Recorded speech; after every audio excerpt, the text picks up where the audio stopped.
Hello. Good afternoon, ma'am. Ma'am, thank you for this opportunity again.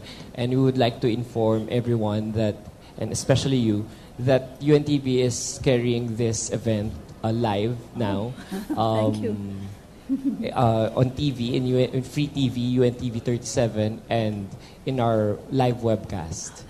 Ma'am, I would just like to know, in the past year of being the Chief Justice, what is your biggest error, if any, and what did you do to rectify it? I know it's a beauty contest question, but I think to make it different, we just want to pick your brain on that. Thank you, ma'am. Okay. Error.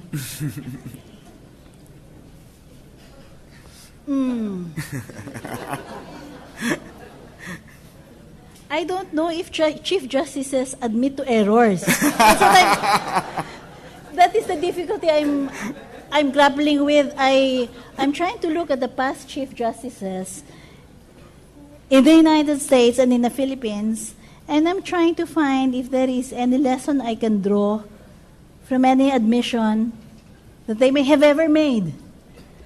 And what will be the legal implication on the stability of jurisprudence not about any cases. for a Chief Justice to admit to an error? Yes. That's why the Supreme Court does not also apologize, even if it has made mistakes. It reconsiders, it reviews.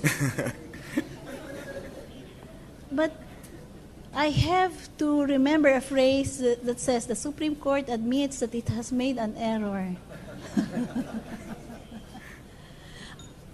Reggie, this is what I will do, because I do not want to depart too much from the tradition of Chief Justices not admit lessons.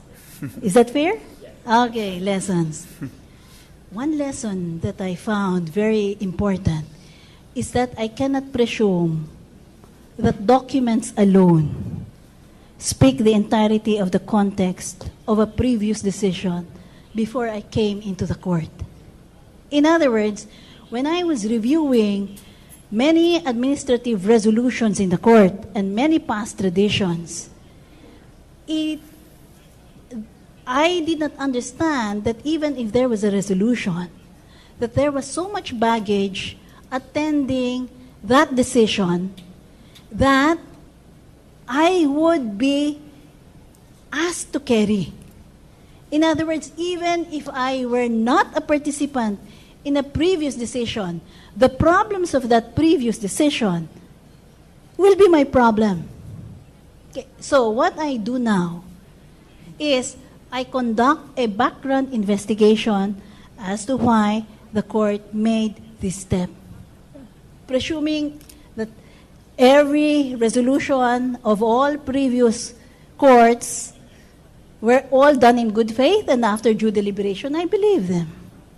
And I had every right to believe them. And I saw the law, and there was enough authority. I saw that everything was fine. But now I realize that history can sometimes pop out of the blue and tell you, you are going to be made accountable for something you had no participation in. And simply because I am the leader of that institution, that is a reality I have to live with. Okay. Thank you, ma'am. Follow-up, Reggie. For my follow-up question, I would like to know, ma'am, in the past year of being the Chief Justice, I know you've been asked a lot of questions already from lawyers, from forums that you attend, about all types of questions. If there's one question that you are expecting to be asked and would like to be asked, what is that question? And what's your answer to that question? Now, the fora I visit, I attend, Reggie, are made up of different people. And I don't think there is just one common question. Okay. For example, let me give you a snapshot of my different visits. When I went to the Lawag Provincial Court, It had suffered a fire a few years back. The rooftop was leaking. I'm sorry, of animal urine. The records were dilapidated. And the problem and the question that was asked whenever I go to courthouses that look like that is, when will the judiciary have its own courthouse? Or, when can I request the provincial government of Loag, of Ilocos Norte, to please repair that courthouse? Because that is owned by the provincial government of Ilocos Norte, and the judiciary is not authorized to spend for the renovation of that courthouse. That is when I go to dilapidated courthouses. When I meet sheriffs, they ask me, when can we expect our ranks to be professionalized, our salary grades to be improved, and for us not to be treated the way we had been treated via live television? And I think you know the incident I am referring to. When will they be treated with more respect and dignity? In other words, when can I talk with other branches of government to really fully recognize the authority of sheriffs when they're executing court orders? When I talk to clerks of court, when will they have an inside track to a judiciary position? When I talk to legal researchers, when can we have an upgrade of our salary grade level so that we can be somehow comparable to the court attorney positions that are in the appellate courts? So they vary. The students are asking me, when will the bar exam reforms take place? The law teachers are asking me, what will be the future of practice in the Philippines? Should we be focusing on international law? Should we be focusing on specialist areas of litigation?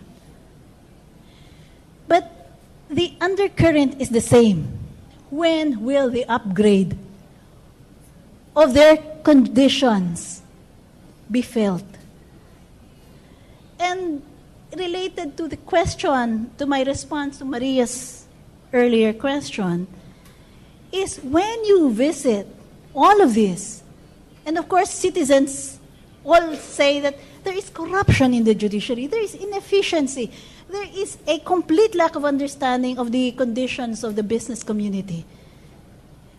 And when you go around and you face those range of questions, you therefore understand the necessity of gaining support from the community and from the public.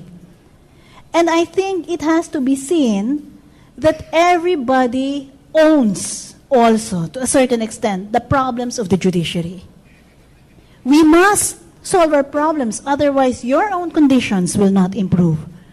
So you have to see that it is incumbent upon you to try to help us on a solution path that is sustained over the long run, not a stop and start and a fickle kind of thing, but a sustained program of reforming every component of what makes up the justice system. Thank you, ma'am. Thank you for being candid and for sharing your experiences while you are still Chief Justice.